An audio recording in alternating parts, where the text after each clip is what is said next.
حضرت ام سلیم رضی اللہ تعالی عنہ فرماتی ہیں کہ میرے خاوند حضرت ابو طلحہ رضی اللہ تعالی عنہ کہیں باہر گئے ہوئے تھے کہ قضاء الہی سے میرے بیٹے کا انتقال ہو گیا۔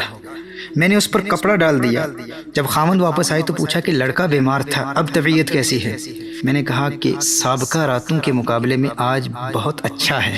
حضرت ام سلیم رضی اللہ تعالیٰ عنہ ارشاد فرماتی ہیں کہ میں نے خاوند کو اطلاع نہیں دی کہ ہمارے بیٹے کا انتقال ہو گیا ہے۔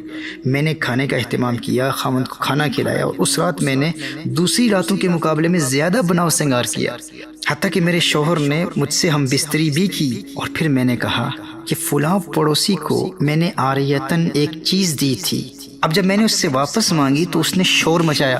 میرے شوہر نے کہا کہ عجیب بات ہے، بڑا احمق پڑوسی ہے، چیز ہماری تھی، ہم نے واپس مانگی تو وہ شور کیوں مچاتا ہے؟ تو حضرت ام سلیم رضی اللہ تعالی عنہ ارشاد فرماتی ہیں کہ پھر میں نے اپنے خاوند سے کہا کہ آپ کا وہ چھوٹا بیٹا اللہ جل وعلا کی امانت تھا، اللہ جل وعلا نے واپس لے لیا ہے۔ خاوند نے کہا انا للہ و انا الیہ راجعون۔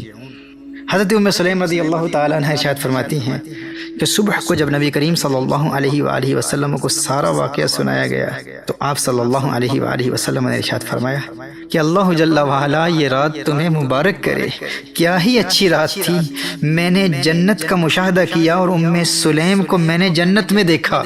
اللہ اکبر کبیرہ، سبحان اللہ۔ محترم احبہ، صبر کی حقیقت یہی ہے، کسی مصیبت میں اچانک مبتلا ہوتے ہوئے یا کسی بری خبر کو سن کر فوراً اپنے آپ کو انتہائی تحمل اور بردباری کے ساتھ سنبھال لینا اور خود کو ہر قسم کے گیلے شکووں یا وویلا اور شور مچانے سے بچائے رکھنا، یہی صبر ہے۔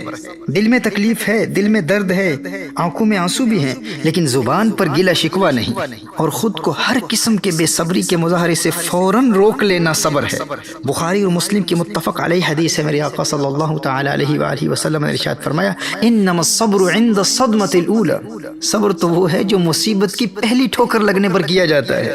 دیکھیے حضرت ام سلیم رضی اللہ تعالی عنہ کو اسی لیے میرے آقا صلی اللہ علیہ وآلہ وسلم نے جنت کی بشارت دی کہ اپنے چھوٹے بیٹے کے اچانک انتقال پر انتہائی غم و پریشانی کے باوجود نہ صرف اپنے آپ کو فوراً سنبھال لیا بلکہ ایسی حالت میں اپنے خاوند کے تمام حقوق بھی ادا کیے اور خاوند کو انتہائی خوبصورت مثال دے کر بچے کی موت کی خبر بھی دے دی اور بے صبری کے مظاہرے سے بھی بچا لیا۔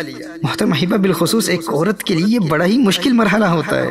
دیکھیے ایک مرتبہ حضرت فتح موصلی رحمہ اللہ کی زوجہ گر پڑی اور ان کا ناخن اکھڑ گیا۔ اب ان کا رد عمل کیا تھا، ان کا ریاکشن کیا تھا؟ شدید تکلیف کے باوجود آپ ہنس رہی ہیں، مسکرا رہی ہیں، لوگ دیکھ رہے ہیں کہ آپ ہنس رہی ہیں۔ اب دیکھیے ناخن اکھڑ گیا ہے، درد کی شدت کے باوجود، تکلیف کی شدت کے باوجود آپ مسکرا رہی ہیں، ہنس رہی ہیں۔ لوگوں نے پوچھا کہ آپ ہنس کیوں رہی ہیں، آپ کو درد نہیں ہوتا؟ آپ نے ارشاد فرمایا اس درد کی وجہ سے جو ثواب ملا ہے نا، اس کی خوشی ہی اتنی ہے کہ درد کا احساس ہی نہیں ہوا۔ دوستو، جسے درد کے ثواب کا علم حاصل ہو جائے نا، اسے پھر خوشی اتنی ملتی ہے کہ اسے درد کا احساس ہی نہیں رہتا۔ اب یہ ہے مصیبت کے فوراً بعد اپنے آپ کو سنبھال لینا، یعنی فوری ریاکشن سے اپنے آپ کو بچا لینا، یہ فضیلت کا باعث ہے۔ کیونکہ دیکھیے کسی مصیبت میں مبتلا ہونے کے بعد رفتہ رفتہ وہ غم اور درد اور تکلیف کی شدت کم ہوتی چلی جاتی ہے۔ اب دیکھیے کوئی شخص کسی مصیبت میں مبتلا ہو جاتا ہے تو مصیبت کے ابتلا کے بعد رفتہ رفتہ اس کا غم، درد اور تکلیف کی وہ شدت کم ہوتی چلی جاتی ہے۔ دیکھیے کسی کے بچے کا انتقال ہو جاتا ہے تو بچے کے انتقال کے بعد آہستہ آہستہ مرور زمانہ کے ساتھ، وقت کے گزرنے کے ساتھ ساتھ اس کا غم کم ہوتا چلا جاتا ہے۔ حضرت امام ابو طالب مکی علیہ رحمہ قوت القلوب میں ارشاد فرماتے ہیں کہ مصیبت کے علاوہ ہر چیز آغاز سے چھوٹی ہوتی ہے لیکن مصیبت آغاز سے بڑی ہو کر آتی ہے، پھر چھوٹی ہوتی چلی جاتی ہے۔ اسی لیے مصیبت کے چھوٹے ہونے سے قبل جو ہی صدمہ پہنچا تو گلے شکوے کے بغیر انسان نے اگر فوراً صبر کر لیا تو وہ حقیقی صابر ہے، ورنہ بعد میں تو انسان صبر کر ہی لیتا ہے۔ اب بات سمجھ رہے ہیں نا کہ یعنی مصیبت وہ چیز ہے جو شروع میں بڑی ہوتی ہے، تو اسی کو حضور اکرم صلی اللہ علیہ وآلہ وسلم نے ارشاد فرمایا الصبر عند صدمۃ الاولى، کہ صبر تو حقیقی وہی ہے جو مصیبت کی پہلی ٹھوکر لگنے پر کیا جاتا ہے، حقیقی صبر وہی ہے۔